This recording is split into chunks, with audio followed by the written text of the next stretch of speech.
గత బీఆర్ఎస్ ప్రభుత్వంపై తీవ్ర విమర్శలు చేశారు సీఎం రేవంత్ రెడ్డి. కేసీఆర్ కుటుంబం మొత్తం ఫ్యామిలీ ప్యాకేజీల అబద్దాలు మాట్లాడుతున్నారన్నారు.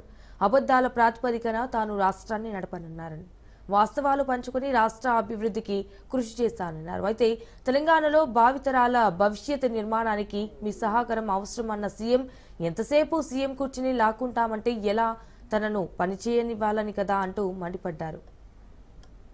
జీతభత్యాలు ఇవ్వడానికి 6,500 కోట్లు పోతున్నాయి. ఇంకొక 6,500 కోట్లు అయ్యగారు చేసిన అప్పులకు తప్పులకు ప్రతి నెల 10 తారీఖు లోపల కట్టాల్సి వస్తుంది. 7 లక్షల కోట్ల అప్పులు చేసిండు, కాళేశ్వరం లాంటి తప్పులు చేసి, ఈ రెండింటి కలిపి అప్పులకు తప్పులకు కలిపి ఇష్టం ఉన్నా లేకపోయినా, నాకు నచ్చినా నచ్చకపోయినా ఆయన నాకు ఇచ్చిన నజరానా ఏందయ్యా అంటే ప్రతి నెల 6,500 కోట్ల రూపాయలు నేను అప్పులోకి కట్టాల్సిందే. నేను ఒక పూట ఉపాసం పండిన బ్యాంకులో, రిజర్వ్ బ్యాంకులో పడంగానే వాళ్ళే గుంజుకుంటారు నన్ను అడగను. ఈ 5,000 నుంచి 5,500 కోట్లల్లా షాదీ ముబారక్, కళ్యాణ లక్ష్మి, పెన్షన్, రైతు రుణమాఫీ, రైతు భరోసా, ఇట్లా 25-30 ప్రభుత్వ సంక్షేమ పథకాలు ఉన్నాయి. ఇవి కాకుండా అర్ధాంతరంగా ఆగిపోయిన కాళేశ్వరం కట్టాలి, కూలిపోయిన శ్రీశైలం లెఫ్ట్ బ్యాంక్ కెనాల్ ని కట్టాలి, పాలమూరు రంగారెడ్డి ఎత్తిపోతలు కట్టాలి, రీజనల్ రింగ్ రోడ్ కు నిధులు ఇవ్వాలి. ఈ రాష్ట్రంలో ఏం అభివృద్ధి చేయాలన్నా కూడా ఇందులో నుంచే తీయాలి. ఇవన్నీ నేను చెప్తా.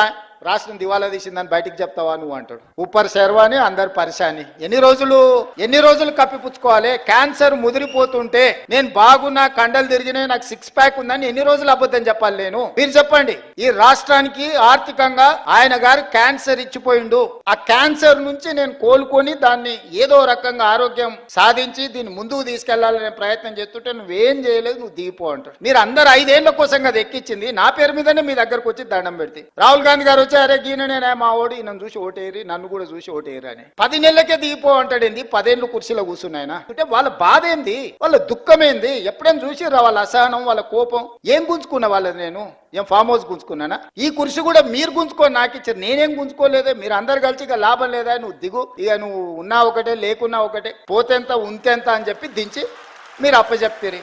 నేను పని చేయనియాలి కదా నన్ను. ఇప్పుడు నన్ను పని చేయనిస్తేనే కదా ఇవాళ వీడికి వచ్చి మీ ముందు నిలబడి మీ నియామక పత్రాలు ఇవ్వగలిగిన కదా. ఆయన 12 ఏళ్లలో చేసినట్టే నేనెందుకు చేయడానికి అవకాశం వస్తుండే? ఆయన పాలమూరు రంగారెడ్డి ఎత్తిపోతలు పూర్తి చేసి ఇవాళ నేను కొట్లాడాల్సిన అవసరం ఎందుకుంది? ఎస్ఎల్బిసి 2005-6లో మొదలు పెట్టింది, 2026 వచ్చిన పూర్తి చేయనందుకే కదా మనం మొదలు పెడితే ప్రమాదం జరిగి 8 మంది ప్రాణాలు కోల్పోయినరు. భీమా, నెట్టంపాడు, కోయిల్ సాగర్, ఏదైనా ఆనాడు మేము కట్టిన శ్రీశైలం, నాగార్జున సాగర్, శ్రీరామ్ సాగర్, ఏ ప్రాజెక్ట్ అయినా చూడండి, 60 ఏళ్ళు 70 ఏళ్ల నుంచి నిటారుగా నిలబడి ఎన్నో తుఫాన్లకు, ఎన్నో భూకంపాలకు తట్టుకొని నిలబడ్డ ప్రాజెక్టులు మేము కడితే, ఆయన గారు 1,00,000 కోట్లు పెట్టి కాళేశ్వరం కడితే కట్టుడు కూలుడు 2 అయిపోయినాయి. పనిమంతుడు పందిరేస్తాను